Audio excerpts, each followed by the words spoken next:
ठीक है, so after break we start our second part. ये होने के बाद कैलकुलेट करेंगे। अगर मैं बोलूं मुझे कैलकुलेट करके बताओ प्रेजेंट वैल्यू, अगर मल्टीपल ईयर का कैश फ्लो गिवन है, मल्टीपल ईयर, अब एक साल का नहीं, प्रेजेंट वैल्यू फाइंड आउट करेंगे। अगर सिंगल ईयर का रहता तो हम लोग ये वाला फॉर्मूला लगा देते थे, एकदम आराम से ये फॉर्मूला लगाते थे और हम लोग निकाल लेते थे कि फर्स्ट ईयर का कैश फ्लो कितना होगा। बट अनदर इंस्टेंस ऐसा है कि आपको प्रेजेंट वैल्यू फाइंड आउट करना है। अगर मैं बोलूँ मल्टीपल ईयर का कैश फ्लो दिया तो आपको दो कंडीशन है। अगर आपका कैश फ्लो इवन है, इवन मतलब सेम है, तो उस केस में आप एन्युटी फैक्टर का यूज कर लेना और सॉल्व कर लेना। लेकिन अगर कैश फ्लो अनइवन है, अनइवन मतलब सेम नहीं होना, तो उस केस में आप टेबल बनाना और सॉल्व करना। एक मिनट, हाँ,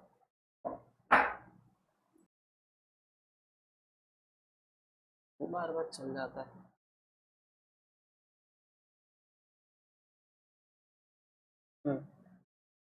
ठीक है, तो अगर आपका कैश फ्लो इवन है, if your cash flow is even, अच्छा स्क्रीन यहाँ पे नहीं दिख रही है,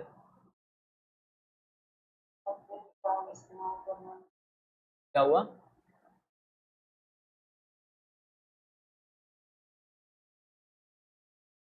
स्क्रीन इज विजिबल, ठीक है। तो देखो, अगर आपका कैश फ्लो इवन है, इवन यानी केस वन ले लो कि ईयर वन में भी आप 10,000 अर्न कर रहे हो, टू में भी 10,000, थ्री में भी एंड फोर में भी, मतलब 10,000 ईच ईयर आ रहा है। तो उस केस में अगर आपको प्रेजेंट वैल्यू निकालना है तो सीधा आप ये फॉर्मूला लगा देना, present value is equal to future value multiply by PVAF. PVAF क्या होता है? Present value annuity factor. कैसे निकलता है सब चीज अभी डिस्कस करेंगे, don't worry too much.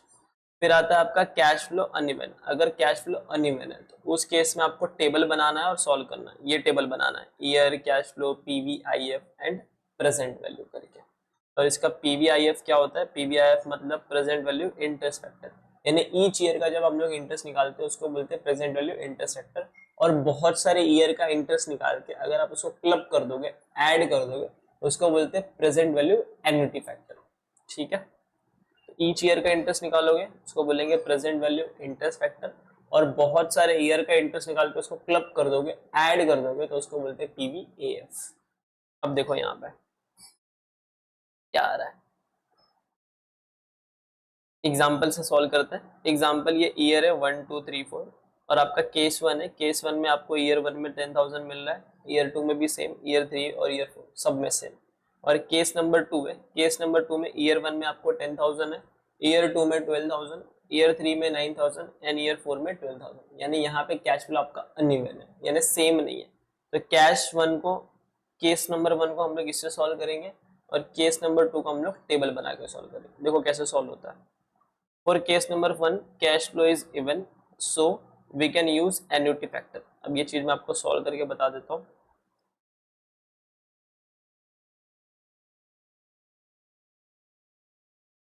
Annuity factor का यूज करके केस नंबर वन, जो भी प्रेजेंट वैल्यू आएगा is equal to future value multiply by PVAF. देखो, अब यहाँ पे जितने भी कैश फ्लो सब इवन है, तो मैंने डायरेक्ट इवन लिख दिया कि सबका कैश फ्लो इवन है। 10,000 मैंने लिख दिया, सब केस में 10,000 इज इवन। अब ये आएगा 3.169। ये 3.169 कहाँ से आया वो देखो, मैं ईयर लिखूंगा, सबका प्रेजेंट वैल्यू लिखूंगा और सबको टोटल कर दूंगा। अगर लिखना है तो सॉल्व करके बताता हूँ। ईयर लिखा, सबका प्रेजेंट वैल्यू इंटरेस्ट फैक्टर निकाला, year one, year two, year three, year four. आगे मैंने इन्फॉर्मेशन नहीं बताई थी, सॉरी, कि यहाँ पे आपको कैलकुलेट करना है प्रेजेंट वैल्यू, डिस्काउंटिंग रेट 10% की है। अब आपको निकालना है present value interest factor year one का। तो इसके लिए हम लोग लिखते हैं एट द रेट 10%। तो ये आता है 1/1 + r, ये फॉर्मूले से आता है। और जो आपका r होता है वो आपको डेसिमल्स में लिखना होता है। तो फर्दर सॉल्व करेंगे तो 1/1 + 0.1, अगर मैं 10% लेके चलता हूँ, 10% को इन डेसिमल्स में कन्वर्ट करूंगा तो 0.1 हो जाएगा। फिर इसको फर्दर सॉल्व करेंगे 1/1.1, तो इसका जो आंसर आएगा 1/1. अब कैलकुलेटर लेना, कैलकुलेटर में 1/1.1 करना, तो आंसर आ जाएगा 0.909। ये ईयर वन का फैक्टर है। फिर 2 times multiply N equal to, तो आपको ईयर 2 का फैक्टर मिलेगा 826, फिर इक्वल टू करोगे ईयर 3 का फैक्टर मिलेगा 751, फिर इक्वल टू करोगे तो ईयर 4 का फैक्टर मिलेगा 683। अब ये जो चीज है ईच ईयर का, इसको मैं बोलता हूँ प्रेजेंट वैल्यू इंटरेस्ट फैक्टर। लेकिन अगर मैंने ये 4th ईयर तक का जो प्रेजेंट वैल्यू इंटरेस्ट फैक्टर आ रहा है, अगर मैंने उसको क्लब कर दिया, क्लब करना मतलब ऐड कर दिया, तो जो वैल्यू आएगा, जैसे जो वैल्यू आएगी दैट इज 909.826, 0.751 एंड 0.683।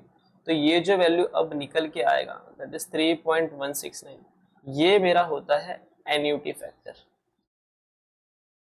ठीक है, और इसको निकालने का एक दूसरा तरीका भी होता है कि आप कैलकुलेटर पे जाओ, 1 डिवाइड बाय 1.1 लिखो, आपको आंसर आएगा 0.909। आप फर्स्ट ईयर के इस पे पहुंच गए, एंड में पहुंच गए, 2 टाइम्स मल्टीप्लाई, देन आप ईयर 1 पे आ चुके थे, पहले आपने 2 टाइम्स मल्टीप्लाई किया, आपने कांस्टेंट किया, 1 टाइम इक्वल टू प्रेस करोगे सेकेंड ईयर पे आ जाओगे, फिर 1 टाइम इक्वल टू प्रेस करोगे थर्ड ईयर पे आओगे, फिर 1 टाइम आप 4th ईयर के एंड में आ चुके हो। आपके स्क्रीन पे 0.683 दिख रहा होगा। अब वहां पे आपके कैलसी पे ना जीटी का बटन दिख रहा होगा कहीं, तो जीटी का मतलब होता है ग्रैंड टोटल, उसको आप प्रेस करो। जैसे आप प्रेस करोगे आपको आंसर मिल रहा होगा 3.169। तो देखो डायरेक्टली आप कैलकुलेटर से भी आ सकते हो, और अगर डायरेक्टली नहीं आना तो ऐसे डिफरेंट डिफरेंट वैल्यूज लिख के उसको ऐड कर देना। अब ये जो वैल्यू आया मेरा 3.169, इस वैल्यू को मैं डायरेक्ट यहीं पे पुट कर दूंगा और इसको सॉल्व कर दूंगा, तो मेरा डायरेक्टली पता चल जाएगा कि अगर मुझे ईच ईयर 10,000 रुपए मिल रहे हैं, ईयर 1, ईयर 2, ईयर 3, ईयर 4 के डिफरेंट डिफरेंट इंटरवल में, सबका प्रेजेंट वैल्यू करेंगे तो आंसर आ जाएगा 3.31690। ठीक है, ये चीज समझा, इसमें डाउट है कुछ? चलो आगे देखते हैं। अब केस नंबर 2, केस नंबर 2 आप टेबल बना के सॉल्व करोगे। ये टेबल बनाओगे ऐसे, year, cash flow, present value, interest factor, present value. तो ये जो टेबल होगा, क्यों टेबल बनाना पड़ रहा है? क्योंकि इसका जो कैश फ्लो है वो अन्य है, यानी अलग है। तो ये टेबल बना के सॉल्व करेंगे, बता देता हूँ टेबल बना के कैसे सॉल्व करना है। लिखेंगे ईयर, फिर लिखेंगे कैश फ्लो, फिर लिखेंगे प्रेजेंट वैल्यू इंटरेस्ट फैक्टर, ये आएगा 1 डिवाइड बाय 1 प्लस आर, फिर आएगा present value year 1 2 3 4। Cash flow, cash flow क्या क्या है? 10 12 9 12। ठीक है, तो 10 12 9 एंड देन 12। अब आपका आएगा प्रेजेंट वैल्यू इंटरेस्ट फैक्टर, ये भी 10% के रेट से था, तो यहाँ पे लिखेंगे 1 डिवाइड बाय 1.1, आंसर आएगा 0.909। ईयर 1 पे आ गए, ईयर 2 पे जाने के लिए सेम वही वाली वैल्यू आएगी जो पहले आ रही थी, 0.751 एंड लास्ट में 0.683। अब प्रेजेंट वैल्यू कैसे आएगा? कैश फ्लो मल्टीप्लाई करेंगे प्रेजेंट वैल्यू इंटरेस्ट फैक्टर से, तो जब मल्टीप्लाई करेंगे पहले का आंसर आएगा 99090, दूसरे का आएगा 8260, तीसरे का आएगा 7510 एंड थर्ड वन नहीं सॉरी अलग अलग आएगा। पहला तो 10,000 आएगा, दूसरा आएगा 12,000 मल्टीप्लाई बाय 826 9912। उसके बाद 9,000 multiply by 751 6759, then 12,000 multiply by 0.683 8196। इन सबको टोटल करो, बताओ वैल्यू क्या आ रहा है?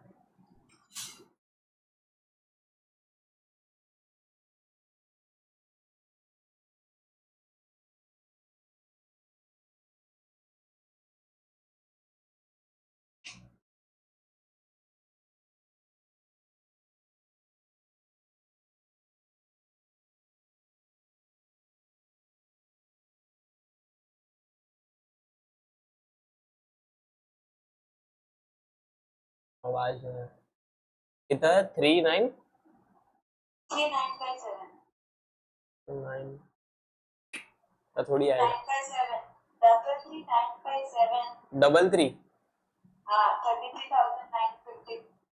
7। ठीक है, ओके,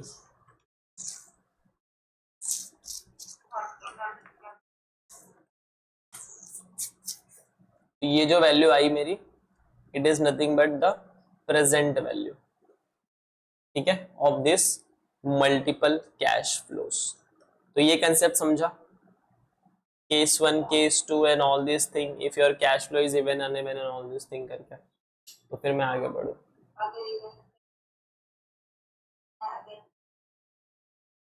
टेबल बनाना, यस। चलो अब बढ़ते हैं ये कंसेप्ट की तरफ, ध्यान से देखना, is one of the very ट्रिकीस्ट concept, but ये आना बहुत जरूरी है।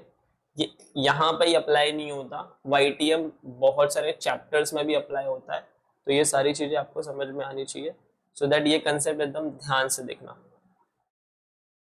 अगर क्वेश्चन ने बोला है कॉस्ट ऑफ डेट निकालो यूजिंग प्रेजेंट वैल्यू मेथड, सामने से क्वेश्चन में बोल देगा आप निकालो cost of debt present value method को यूज करके, तो इसका मतलब होता है हम लोग को YTM मेथड यूज करना है, यानी yield to maturity approach use लगाना है।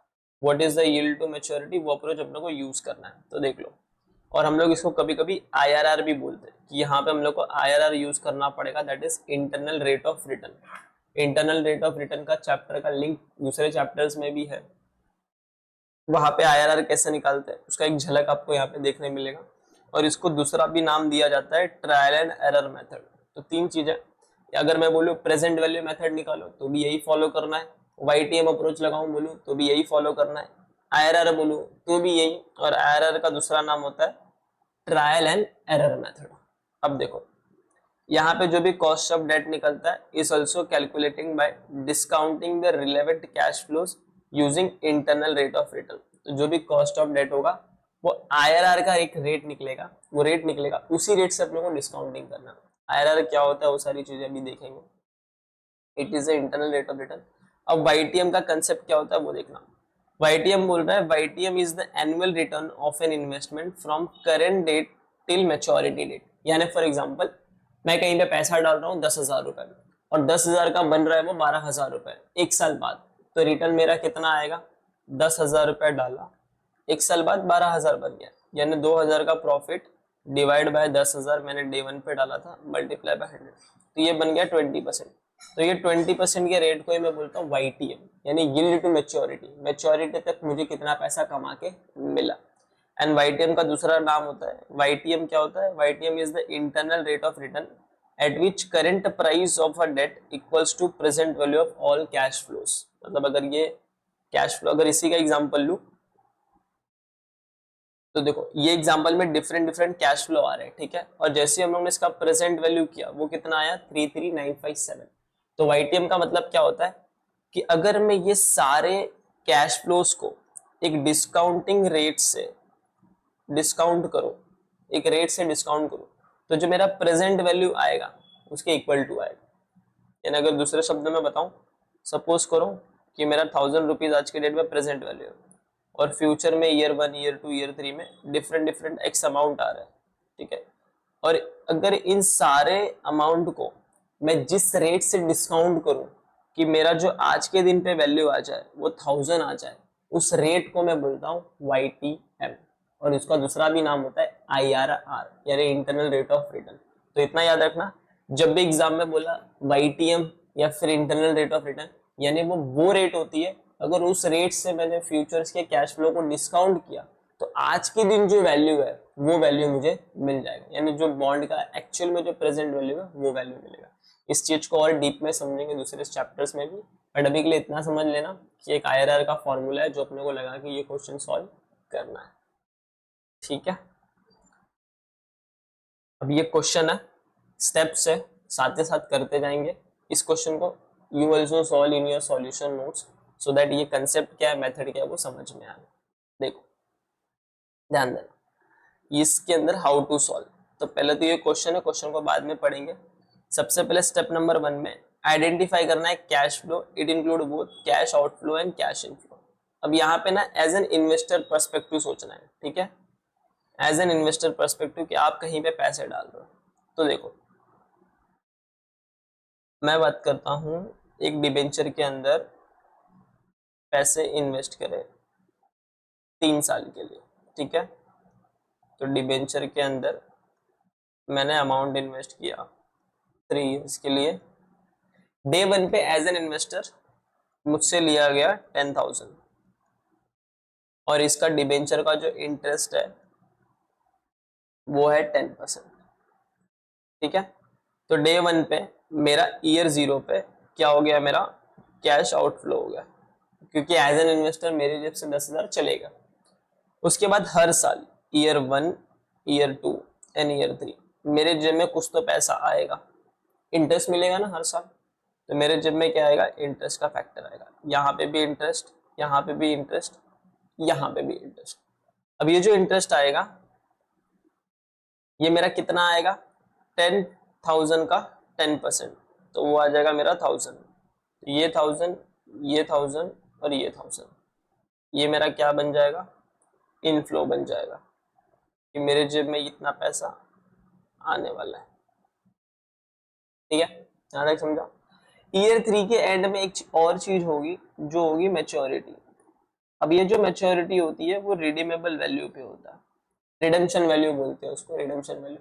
रिडेम्पशन वैल्यू दोनों हो सकती है, या तो एट पार भी हो सकता है, यानी 10,000 के बदले मुझे 10,000 ही मिलेगा, या तो एट प्रीमियम पे भी हो सकता है, यानी 10,000 के बदले ज्यादा पैसा भी मुझे मिल सकता है, ठीक है। तो ईयर 3 के एंड में दो चीज मिलेगा, एक तो इंटरेस्ट भी मिलेगा और दूसरा एक रिडेम्पशन वैल्यू मिलेगा, और ये भी मेरा क्या होगा, इनफ्लो होगा। सपोज करते हैं इस एग्जांपल में कि 10,000 ही मुझे मिल जाएगा रिडेम्पशन के टाइम पे, ठीक है। तो देखो ईयर 0 पे मेरा क्या हो रहा है, कैश आउटफ्लो, यानी कैश जा रहा है। बाकी के टाइम पे क्या हो रहा है, पैसा आ रहा है। अब मुझे ना कंपैरिजन करना है कि एक्चुअली में मेरा अर्निंग कितना होगा वो चीज।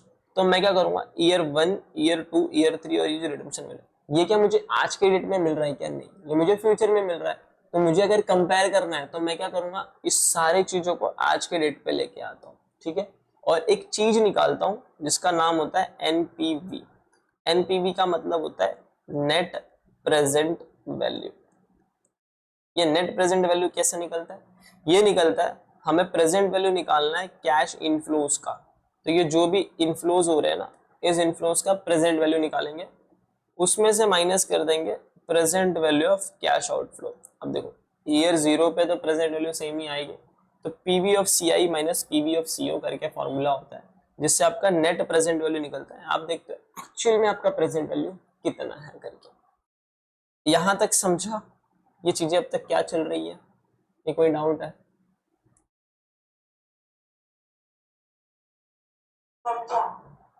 समझो, ठीक है। अब यहाँ ध्यान देना, स्टेप 1 में मैंने आइडेंटिफाई कर दिया cash flow, it include both cash inflows and outflow. अब देखना कैश ईयर आउटफ्लो, ईयर 0 में मेरे जेब से पैसा जाएगा, पैसा क्या जा सकता है, या तो नेट प्रोसीड जाएगा, अगर फ्रेश इश्यू है तो मैं नेट प्रोसीड लिखूंगा, और अगर एग्जिस्टिंग डेट है, अगर मुझे एग्जिस्टिंग बोला निकालने के लिए, तो उस केस में मेरा करंट मार्केट प्राइस जेब से जाएगा, इसको मैं एनपी बोलता हूँ, नेट प्रोसीड को। और जो करंट मार्केट प्राइस है उसको मैं P0 बोलता हूँ, करंट मार्केट प्राइस P0 बोलूंगा। एक साल बाद अगर मुझे प्राइस बोलनी तो मैं P1 बोलूंगा, उसके एक साल बाद यानी 2 साल बाद प्राइस बोलनी तो P2 बोलूंगा, ऐसे टर्म यूज करते हैं। देन इनफ्लो, इनफ्लो क्या होगा, ईयर 1 से लेके ईयर एन तक, यानी 1 से लेके 3 साल तक, 1 से लेके अगर 5 साल का डिबेंचर है तो 1 से लेके 5 साल तक मुझे मिलेगा इंटरेस्ट, और इस इंटरेस्ट को मुझे नेट ऑफ टैक्स लिखना है। क्यों नेट ऑफ टैक्स लिखना, उसके पीछे का रीजन लेक्चर नंबर 1 में दिया हुआ है, तो if you see the lecture number 1 then you will get to know करके। बट आपको यहाँ पे याद रखना है, मैं हमेशा नेट ऑफ टैक्स लेता हूँ कि मेरा इफेक्टिव कितना पैसा जा रहा है। 1 मिनट, हाँ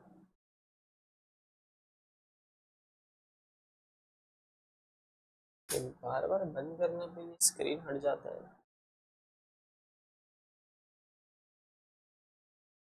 इधर दिखता है बट इधर नहीं दिखता।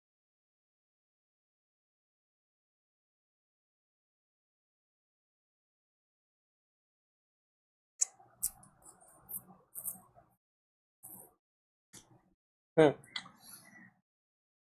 तो जो भी इंटरेस्ट लेना है हमें नेट ऑफ टैक्स लेना है, कि अगर मैंने इंटरेस्ट अर्न किया, लेट्स से एग्जांपल 10,000, हाँ उस एग्जांपल में 1,000 अर्न करे थे ना, तो 1,000 लेट्स से मैंने इंटरेस्ट अर्न किया, तो ये जो 1,000 है, एंड अगर टैक्स रेट अगर मेरी टैक्स रेट है 35%, ठीक है, तो मेरा नेट ऑफ टैक्स आएगा दैट इज 10,000 लिखूंगा, ब्रैकेट में 1 माइनस टी, ये आएगा 10,000, 1 माइनस 0.35, डेसिमल्स में लिख दिया। फर्दर सॉल्व करेंगे 10,000 0.65 और फर्दर सॉल्व करेंगे तो 6,500। ये मेरा क्या बन जाएगा, नेट ऑफ टैक्स, यानी टैक्स लगाने के बाद मेरा इंटरेस्ट कितना आ रहा है, ठीक है। उसके बाद हम लोग बढ़ते हैं आगे, रिडेम्पशन वैल्यू, और इनफ्लो क्या हो जाएगा मेरा, रिडेम्पशन का वैल्यू। तो my redemption value is also the inflow, और वो कब आएगा मेरा, एन पीरियड पे, जिस दिन मेरा मैच्योरिटी हो रहा है उस पीरियड पे मुझे रिडेम्पशन मिल जाएगा, ठीक है। यहां तक चीजें समझी, इस ये यहां तक डाउट है,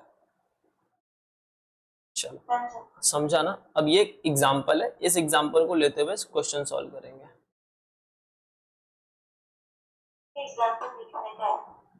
हाँ तो लिख लो, आई वेट। हाँ ये एग्जांपल लिखना पड़ेगा, ऊपर हेडिंग भी डाल देना।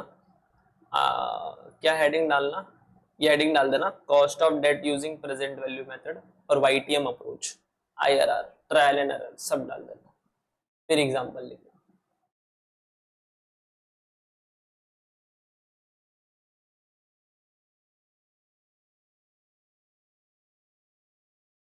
Online peoples write this example, first give a heading, thereafter we will go to the examples.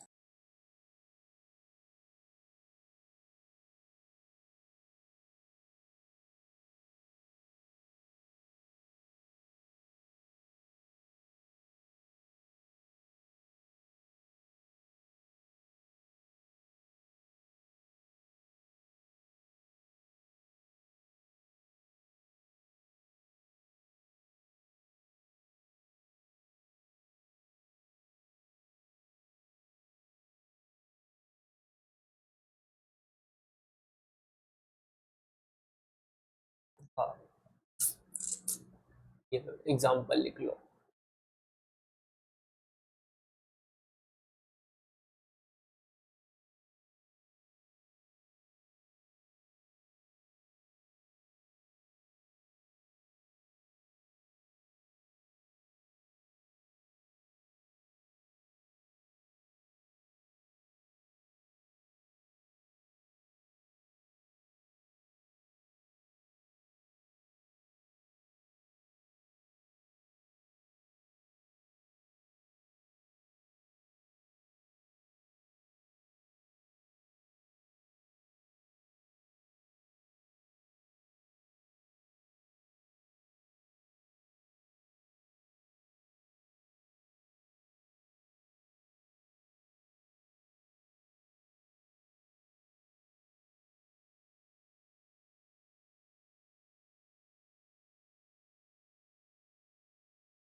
Done example, ठीक है।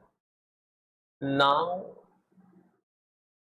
स्टेप वन, अब स्टेप वन में देखना क्या क्या चीजें इनफ्लो है और आउटफ्लो। अगर एग्जाम्पल पढ़ता हूँ देखो एक बार, a company issued 10,000 10% debenture of 100 each, ठीक है, तो इसका फेस वैल्यू 100 ईच है, ऑन 1/4/2023 को, टू बी मेच्योर्ड ऑन 1/4/2028, तो 2023 को इशू किया था और उसकी मेच्योरिटी 28 में होगी। Company wants to know the current cost of its existing debt, अब कंपनी को ना उसका करंट कॉस्ट चाहिए। देखो करंट कॉस्ट लिखा है, जब भी वर्ड करंट कॉस्ट आता है तो हम लोग को क्या लेना होता है, करंट मार्केट प्राइस लेना होता है, नोट्स में लिखा आया था। If existing debt, if the market price of the debenture is 80, तो अगर उसका मार्केट प्राइस 80 है तो डे 1 पे, ईयर 0 पे जो इन्वेस्टर होगा उसके जेब से 80 रुपीज जाएगा, ना कि 100 रुपीज जाएगा, ठीक है, ये बात याद रखना। और अज्यूम करना है 35% टैक्स रेट है। तो हम लोग ये देख लेते हैं कि क्या उसका इनफ्लो होगा और क्या उसका आउटफ्लो होगा।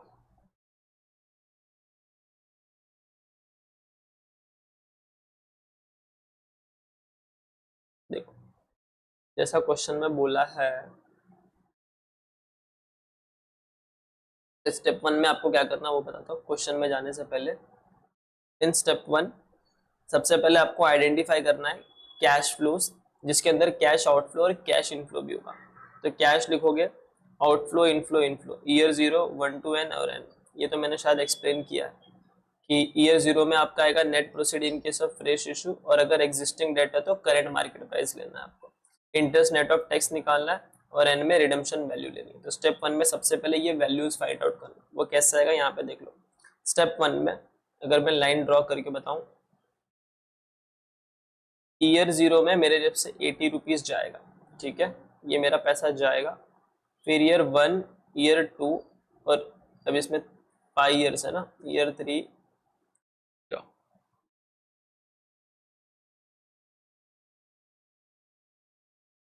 5 साल है ना, year 1, year 2, year 3, year 4 and year 5। तो ये 5 ईयर्स तक मुझे क्या मिलेगा, इंटरेस्ट मिलेगा। तो इंटरेस्ट का अमाउंट कितना आएगा, ₹100 मल्टीप्लाई बाय कितना परसेंट ऑफ रेट है, 10%। ₹100 मल्टीप्लाई बाय ₹10, 10%। यहाँ पे जब 10% करेंगे तो आंसर आएगा ₹10। तो यहाँ पे 10 रुपये, यहाँ पे 10 रुपये, यहाँ पे 10 रुपये, यहाँ पे 10 और यहाँ पे 10। अब रिडेम्पशन के बारे में कुछ बोला नहीं है, बट इतना बोला है कि मैच्योर होगा। तो जब कुछ नहीं बोला होता है, वी हैव टू एज्यूम कि रिडेम्पशन फेस वैल्यू पे हो रहा है। तो अगर रिडेम्पशन के बारे में कुछ नहीं बोला है तो यहाँ पे जो भी रिडेम्पशन होगा ईयर 5 में वो होगा एट ₹100। अब क्या करेंगे, वैल्यूज लिख देंगे, टेबल बनाएंगे ऐसे, स्टेप 1 और वैल्यू लिखेंगे, कैश आउटफ्लो हो रहा है, इनफ्लो हो रहा है, इनफ्लो हो रहा है, ईयर 0 1 to n और n। ईयर 0 में जेब से पैसा जाएगा 80 रुपीज करेंट मार्केट प्राइस के हिसाब से। फिर इंटरेस्ट लिखेंगे नेट ऑफ टैक्स, ये 6.5 कैसे आया, 10 रुपीज आप इंटरेस्ट अर्न कर रहे हो, 10 ब्रैकेट में 1 माइनस 65%, 10 ब्रैकेट में 1 माइनस 0.35 लिखेंगे, 35%। फिर आएगा 1 मिनट, 10 आएगा, फिर 0.65 आएगा। हाँ, फिर फर्दर सॉल्व करोगे तो आपका आंसर आएगा 6.5। आपका 6.5 का नेट ऑफ टैक्स आ जाएगा। और बाद में आपका इनफ्लो होगा रिडेम्पशन वैल्यू, जो इन्वेस्टर होगा जब रिडीम होगा तो उसको पैसा मिलेगा, दैट इज 100। तो ये स्टेप 1 आप लिख लो पहले, उसके बाद में आगे बढ़ता हूँ, ठीक है, पहले लिख लो फिर आगे बढ़ो।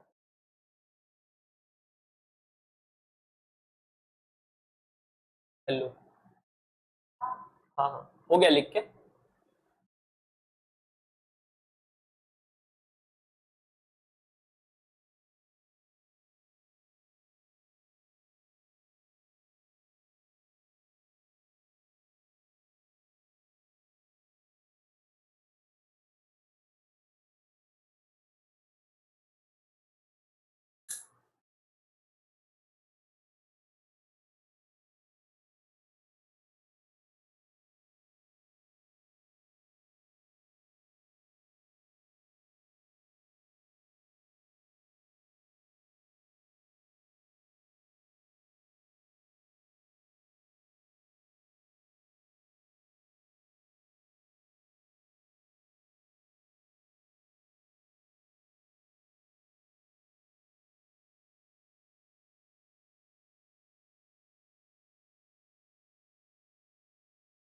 डन,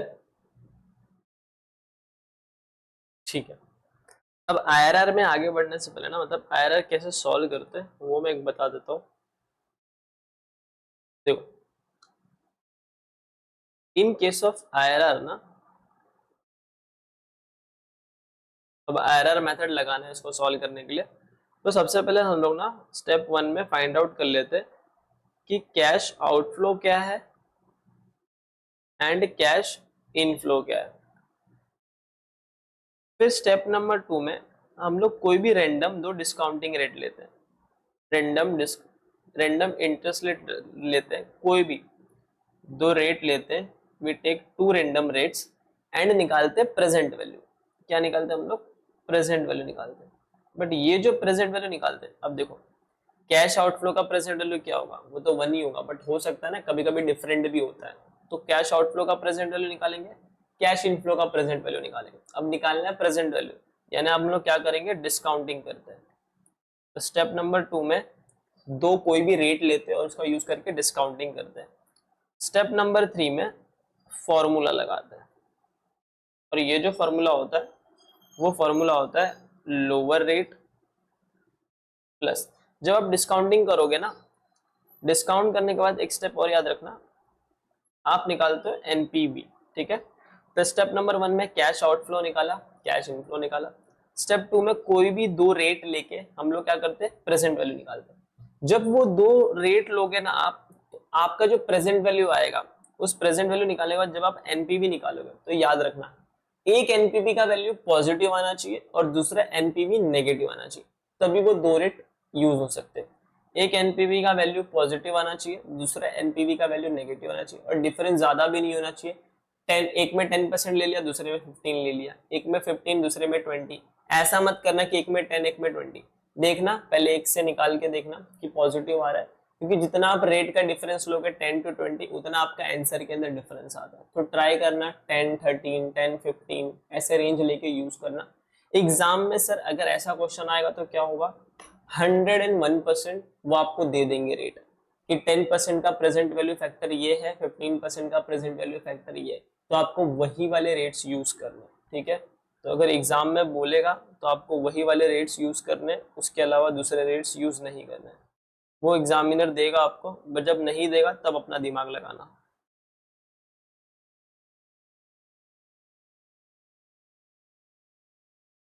ठीक है, तो only step number 1 cash inflow cash outflow find out करो। स्टेप नंबर 2 में आपको फाइंड आउट करना है दो रेट लेके प्रेजेंट वैल्यू, जैसे प्रेजेंट वैल्यू निकली एनपीवी निकालना है। एनपीवी में एक वैल्यू पॉजिटिव आएगी, दूसरी नेगेटिव आएगी, फिर आगे बढ़ना है। फॉर्मूला जो लगेगा, फॉर्मूला एकदम सिंपल, लोअर रेट उसमें प्लस करोगे, फिर ब्रैकेट ओपन करना, एनपीवी लोगे at lower rate divide by NPV at higher minus, sorry NPV at lower, NPV at lower minus NPV at higher. इस पूरे को सॉल्व करने के बाद मल्टीप्लाई करना higher rate minus lower rate, पहले ये पूरा सॉल्व करना, बाद में लोअर रेट ऐड करना। तो ये 3 स्टेप होते हैं, ये स्टेप लगा के हमको सॉल्व करने होते हैं। तो अगर यहाँ तक हो चुका है, ये स्टेप समझ गए, अब मैं आगे बढ़ता हूँ जहाँ पे हम लोग थे। देखो, तो स्टेप नंबर 2 में कैलकुलेट करना है net present value of cash flows using two discounting rate. Discounting rate क्यों डिस्काउंटिंग मोड यूज किया, क्योंकि प्रेजेंट वैल्यू फ्यूचर वैल्यू से प्रेजेंट वैल्यू पे आना है। एज्यूम करना है टू डिस्काउंटिंग रेट, जैसे यहाँ पे मैंने एज्यूम कर लिया एक 10% का और एक 15% का। तो जो 10% का डिस्काउंटिंग रेट है उसको मैं एल से डिनोट करता हूँ, यानी लोअर रेट, और 15% इज द हाइयर रेट जिसको मैं एच से डिनोट करता हूँ। अब यहाँ पे ध्यान देना एकदम अच्छे तरीके से, मैं ये सॉल्व करा देता हूँ ये पूरी चीजें, तो आपको और अच्छे समझ में आ जाएगी। ये टेबल बनाना है आपको, year, cash flow, discounting, present value and all this thing का। कॉपी मत करने लगना अभी, पहले देख लो ये आया कैसे, उसके बाद कॉपी करना।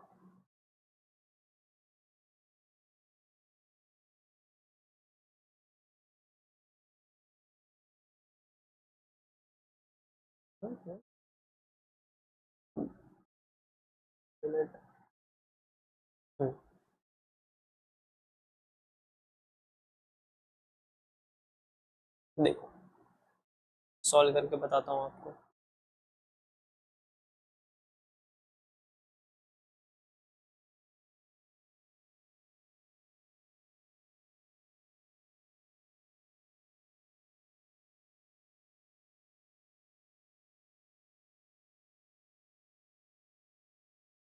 देखो टेबल बनाएंगे, ईयर लिखेंगे। ईयर में कैसे टेबल बनाएंगे, पहले ईयर 0, फिर 1 टू लेके 5 तक, और फिर 5, और लास्ट में जो आपका निकल के आएगा वो एनपीवी निकल के आएगा। एनपीवी कैसे निकल के आएगा, वो प्लस माइनस करोगे वैसे ही आपका आंसर आ जाएगा।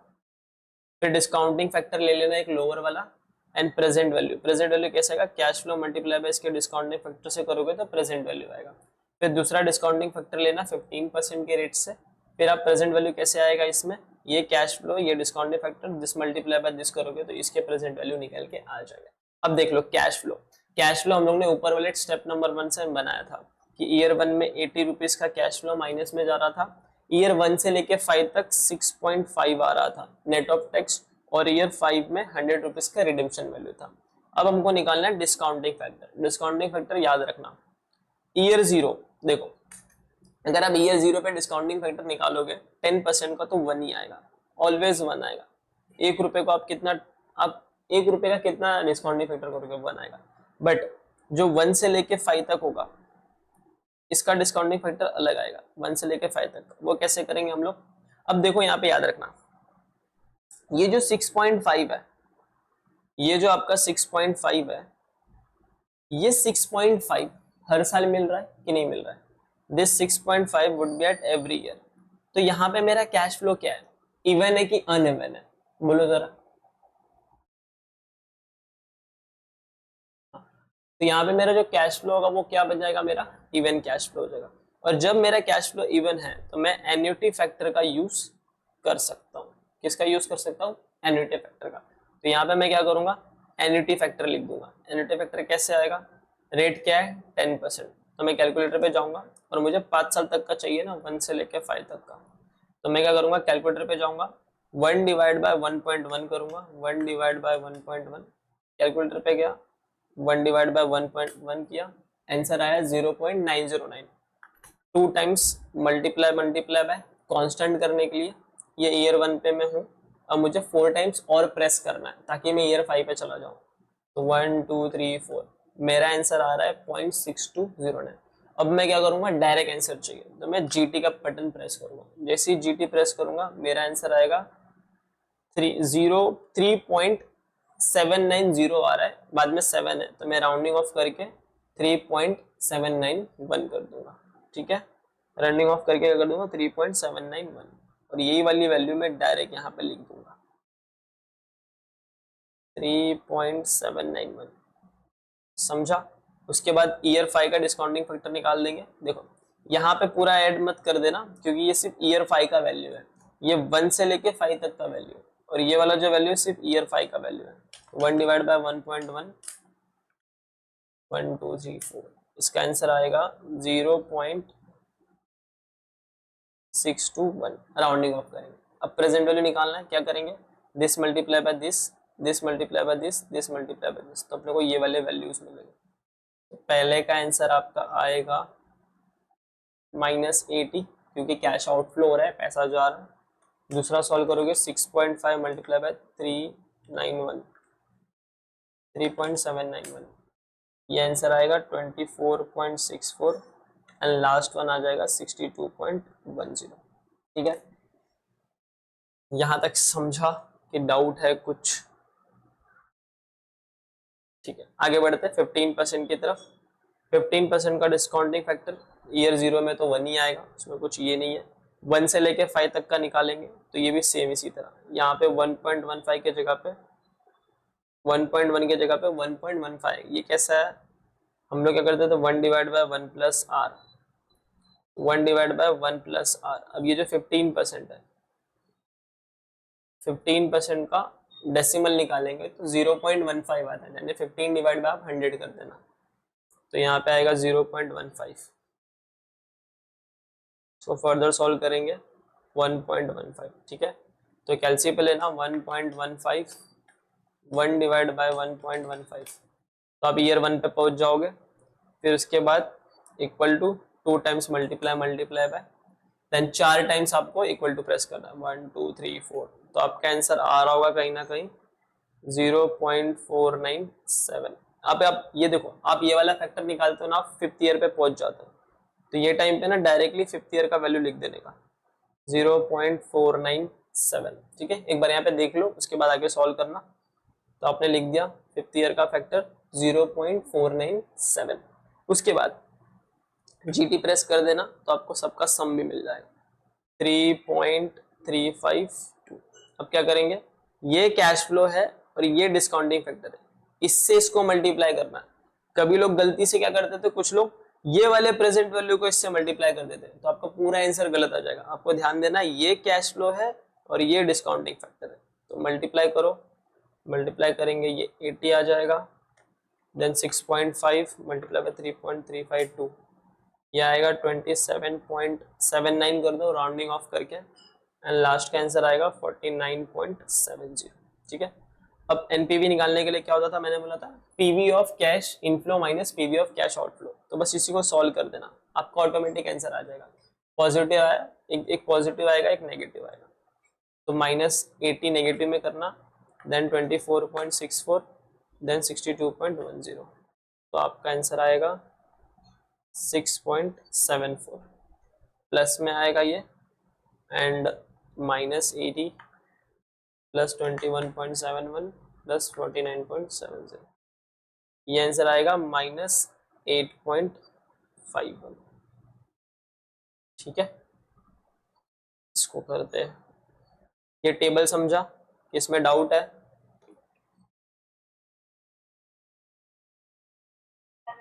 ठीक है, तो ये स्टेप नंबर 2 बना लो अच्छे से, बना के हो जाए तो बोल देना, फिर हम लोग फॉर्मूला लगाएंगे और आईआरआर खत्म।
डन। चलो स्टेप नंबर 3 एक बार मेरे साथ देख लेना, फिर सॉल्व करना, घाई मत करना, नहीं तो नहीं आएगा answer. First see me then after go ahead. तो फॉर्मूला ले लेता हूँ, ये फॉर्मूला याद करना पड़ेगा।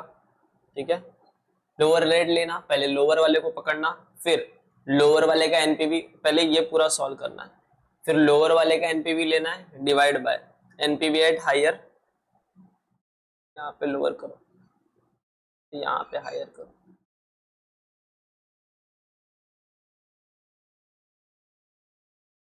क्योंकि हायर का एनपीवी। अब देखना, ये जो हम लोग ने सॉल्व किया था, एक में प्लस आ गया, एक में माइनस आ गया, मतलब हम लोग स्टेप नंबर 3 फॉर्मूले पे बढ़ सकते हैं। अगर ये प्लस माइनस नहीं आता तो क्या करते हैं इसके लिए, देखो एक बार आपका प्लस आ गया ना, तो दूसरे वाले को माइनस मिलाने के लिए क्या करेंगे, कुछ डिस्काउंटिंग रेट लेंगे, सॉल्व करेंगे। अगर फिर से आंसर प्लस में आता है ना, तो डिस्काउंटिंग रेट बढ़ा देना, जब डिस्काउंटिंग रेट बढ़ा दोगे तो ऑटोमेटिकली वो आंसर माइनस में आने लगेगा। ठीक है, अब ये फॉर्मूला है, lower rate plus NPV at lower whole divide by NPV at lower minus LPV at higher multiply by higher rate minus lower rate. ठीक है, फॉर्मूला लेते हैं, सॉल्व करते हैं, कॉपी मैं कर सकता हूँ, आप लोग नहीं, पेस्ट हो जा, चलो फॉर्मूला लिख दिया, अब लिखते हैं वैल्यूज। चलो देखो लोअर रेट है मेरा 10% प्लस एनपीवी एट लोअर मेरा कितना है 6.74, मैं लिखूंगा 6.74 divide by NPV at lower 6.74 minus then मैं लिखूंगा मेरा एनपीवी एट हायर कितना आया 8.51%, तो मैं लिखूंगा माइनस 8.51। देन आफ्टर दिस चीज को मल्टीप्लाई करना है higher rate is my 15 and lower rate is my 10, ये मैंने किया। अब मैं इसको फर्दर सॉल्व करूंगा 10 प्लस 6.74 एज इट इज रखेंगे, इसको बड़ा ब्रैकेट। अब यहाँ पे देखना ये भी माइनस है ये भी माइनस है, तो माइनस माइनस मल्टीप्लाई होकर प्लस हो जाता है, तो ये होगा 6.74 प्लस 8.51 मल्टीप्लाई बाय, इसको सॉल्व करेंगे तो ये 5 आएगा। फिर फर्दर सॉल्व करते हैं 10 प्लस, एक बार देख लो उसके बाद सॉल्व करना, देन डिवाइड सॉल्व करेंगे 6.74 प्लस 8.51, ये आपका आंसर हो जाएगा 15.25 मल्टीप्लाई बाई 5। फिर इसको सॉल्व करेंगे 10 एज इट इज रहने देंगे, अंदर वाला मैटर सॉल्व करेंगे 6.74 divide bye 15.25 multiply by 5, answer आएगा 2.21। ठीक है, अप टू 2 डेसिमल तक ले लिया। फर्दर सॉल्व करेंगे तो 10, इसको फर्दर सॉल्व करेंगे तो ये हो जाएगा 12.21%। तो जो फाइनल आंसर आया है मेरा IRR यानी जो रेट आया है दैट इज जो कॉस्ट ऑफ डिबेंचर आया है दैट इज 12.21%। आंसर देख लेते हैं, वही है ना 12.21%, यस। तो योर आंसर इज 12.21%। ठीक है, लिखने से पहले एक बात याद रख लेना, यहाँ पे जो भी YTM और प्रेजेंट वैल्यू मेथड होता है वो सुपीरियर मेथड होता है, यानी एकदम अप्रोक्स, बहुत अच्छा आंसर देता है ये for determining cost of debt company to approximation method. अगर आप अप्रोक्सीमेशन मेथड को हटाओगे तो उसके ऊपर जो मेथड आता है वो ये वाला मेथड आता है, superior method, and it is also preferred in the field of finance, और ये फील्ड ऑफ फाइनेंस में प्रिफर्ड करते हैं। We may keep in mind that in the above formula, higher the difference between H and L, lower the accuracy of answer। तो मैंने बताया था ना, अगर आप हायर जो रेट ले रहे हो डिस्काउंटिंग करनी, अगर वो ज्यादा ही रेट ले रहे हो तो उसके बीच में आपका एक्यूरेसी ऑफ आंसर डिफर करेगा बहुत। फॉर एग्जांपल अगर 10-15 लिया आपने तो आपका आंसर 12.21 आया, यही अगर आप 10 और 20 लेके देखोगे ना तो 12 पॉइंट तो आएगा बट ये 18 या फिर 19 हो जाएगा, यानी एक्यूरेसी चेंज हो जाएगी।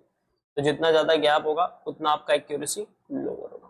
अब आप स्टेप नंबर 3 सॉल्व कर लो, दिखा देता हूं मैं। ये रहा स्टेप नंबर 3, यहाँ से देखना है तो यहाँ से, वहां से देखना है वहां से। ठीक है, write the formula and try to solve by yourself by writing the formula and then we will go ahead.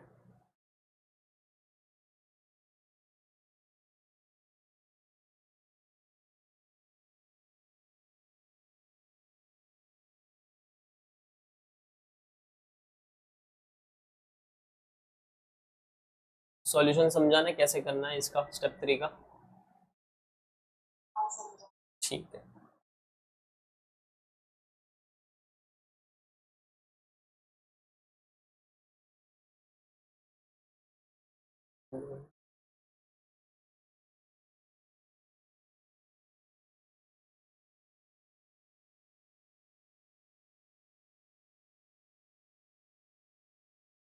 Screen screen ऊपर लो।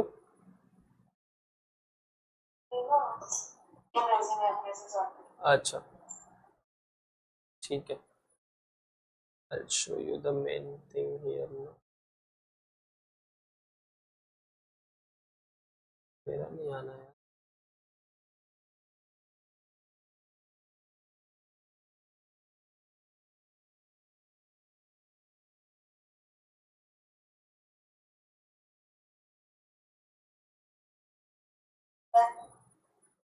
डन, चलो बहुत बढ़िया।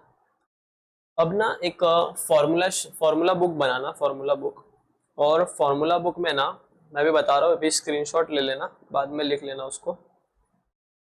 और ये ऐसे कैसे हो गया,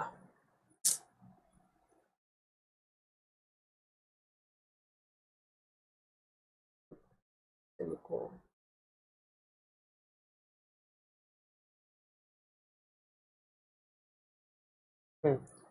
फॉर्मूला बुक में एक तो ये वाला फॉर्मूला, इसका स्क्रीनशॉट ले लेना, cost of irredeemable debt, take a screenshot of it, done. हाँ, ये एक लिखना फॉर्मूला। दूसरा फॉर्मूला बुक में ये वाला फॉर्मूला, ये चीज हटा देता हूँ, कल के सेशन का वो था, ये लिखना फॉर्मूला बुक में दूसरा फॉर्मूला, चैप्टर के हेडिंग डाल के।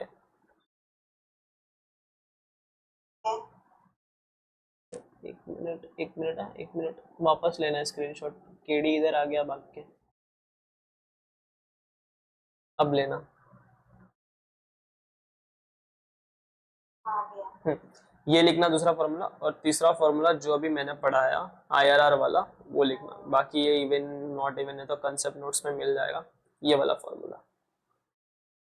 ये 3 फॉर्मूले अब तक लिख लेना, सो दैट क्या एक फॉर्मूला बुक बनेगा तो अपने को पता चलेगा कहाँ क्या है। चलो अब एक क्वेश्चन सॉल्व करते हैं एंड वाइंड अप करेंगे। इधर गया मॉड्यूल, ये रहा मटेरियल, और आपको आ जाना है इलस्ट्रेशन नंबर 4 पे।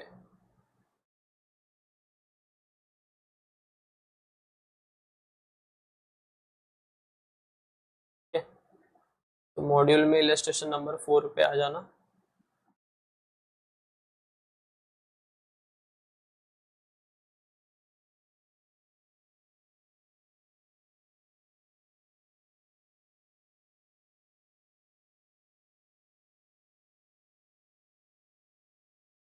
And let us see and solve this.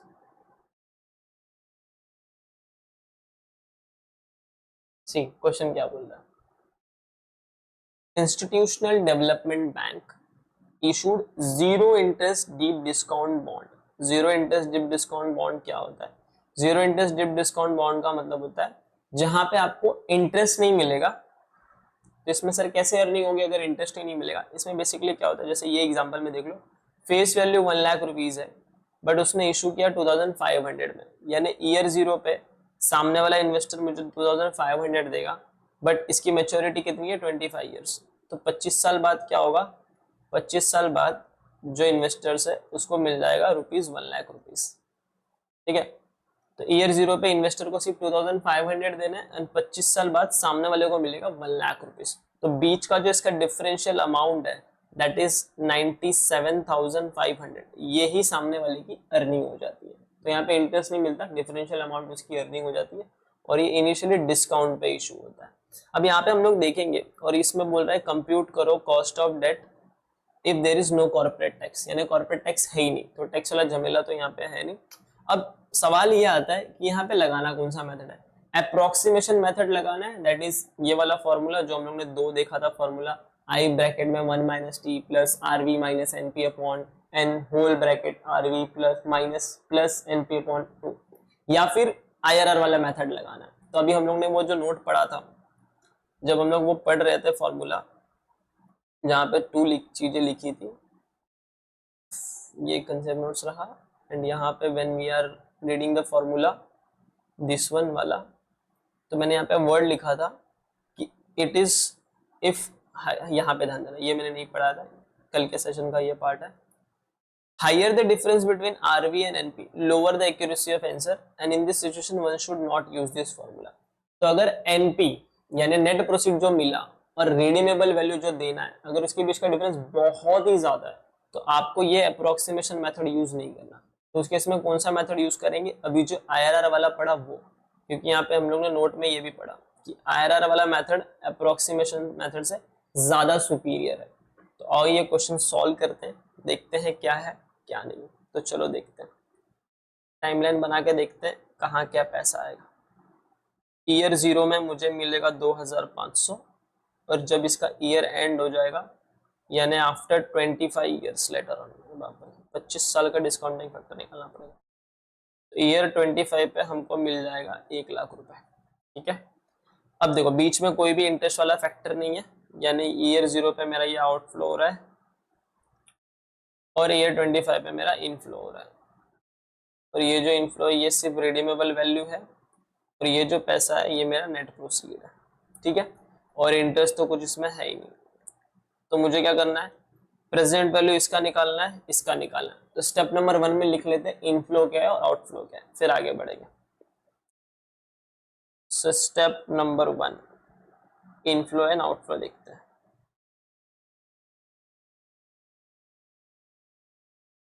Year और ये फ्लो, आउटफ्लो हो रहा है और यहाँ पे इनफ्लो हो रहा है।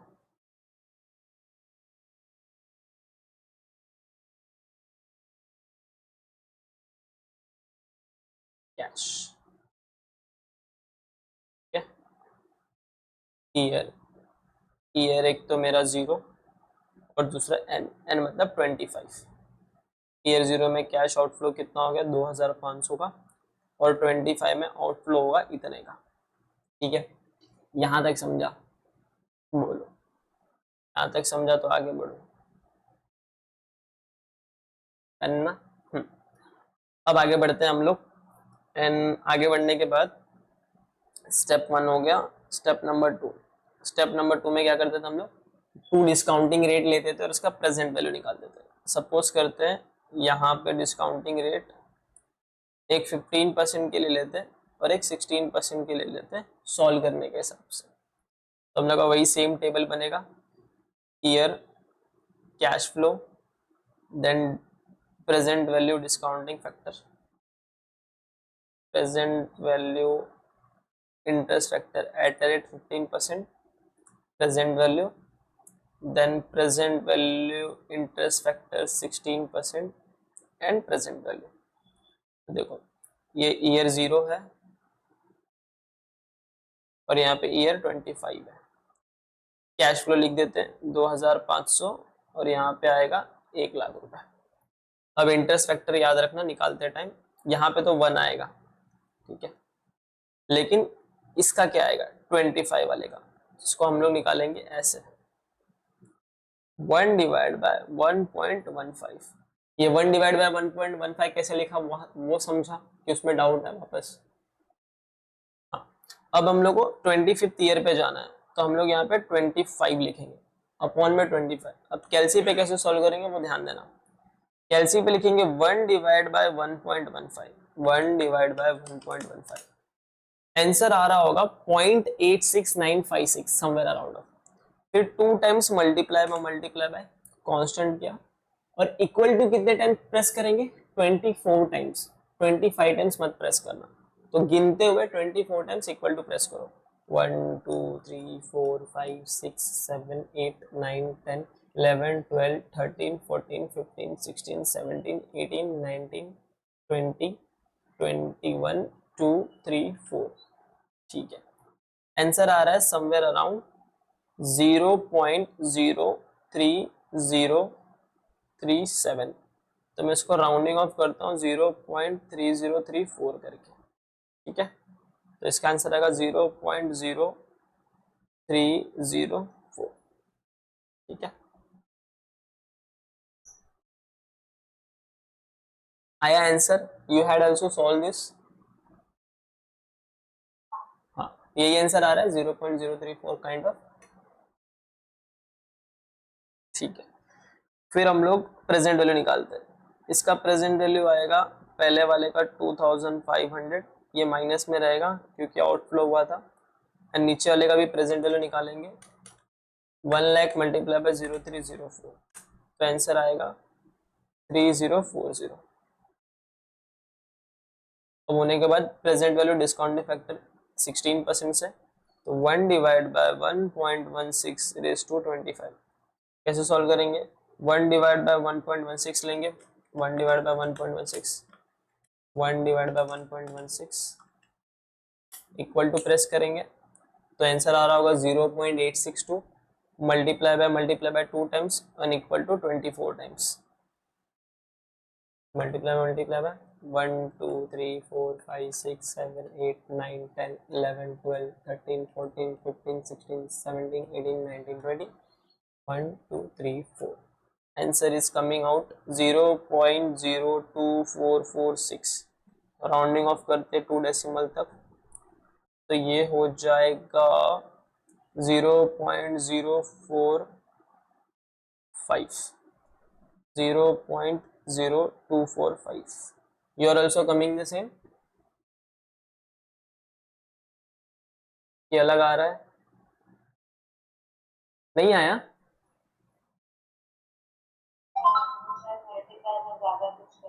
हाँ तो ट्राई वंस क्योंकि गलत नहीं होना चाहिए पर आंसर गलत हो जाएगा try once again 1 divide by 1.16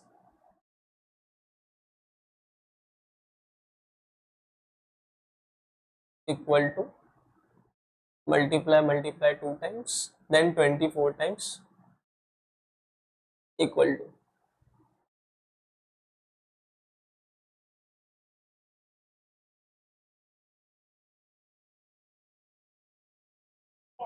आ गया ठीक है इसको सॉल्व करेंगे फर्दर तो ये 2500 आएगा एंड 1 लाख मल्टीप्लाई बाय 0.0245 आ रहा है ठीक है अब निकालेंगे इसका एनपीवी इसको हटा देते हैं ये पूरा लाइन ड्रॉ कर लेते हैं और एनपीवी पहले वाले का एनपीवी आएगा 2500 माइनस में है माइनस रखेंगे 2500 3040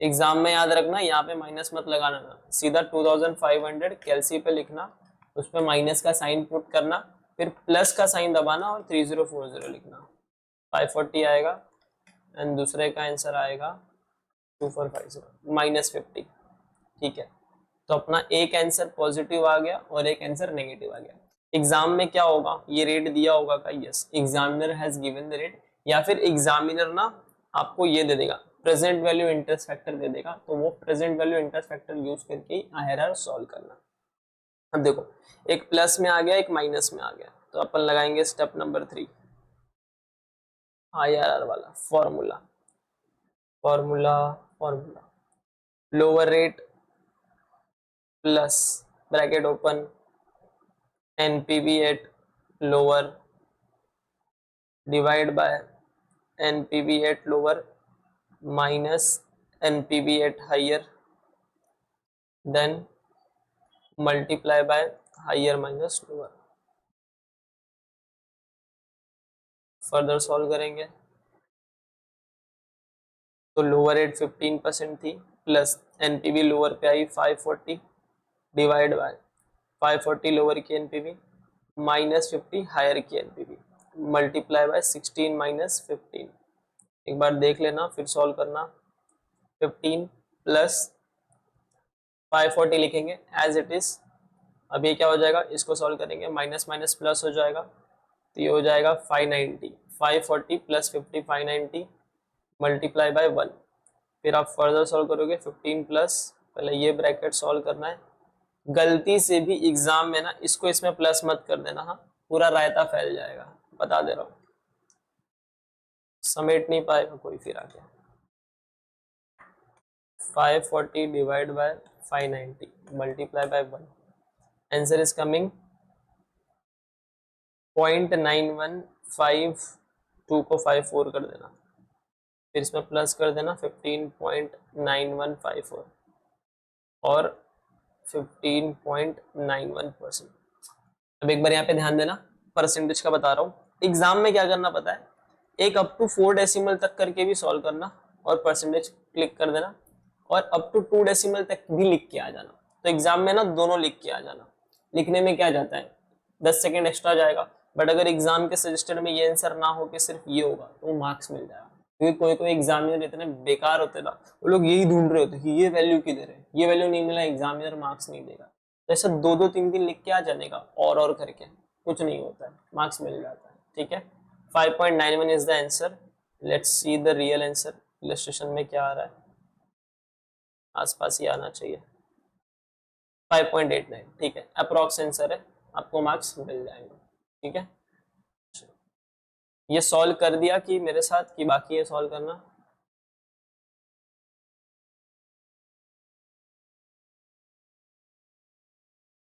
आर यू सॉल्विंग और हैड यू सॉल्व्ड?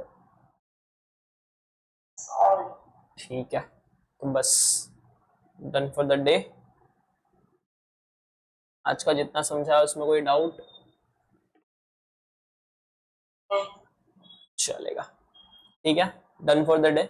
जो भी कंसेप्ट नोट्स है आज के सेशन के और जो सॉल्यूशन नोट्स है वो गूगल क्लासमीट पे अपलोड हो जाएंगे, वहां से देख लेना, और व्हाट्सएप पे भी अपलोड हो जाएंगे। And that's it for the day.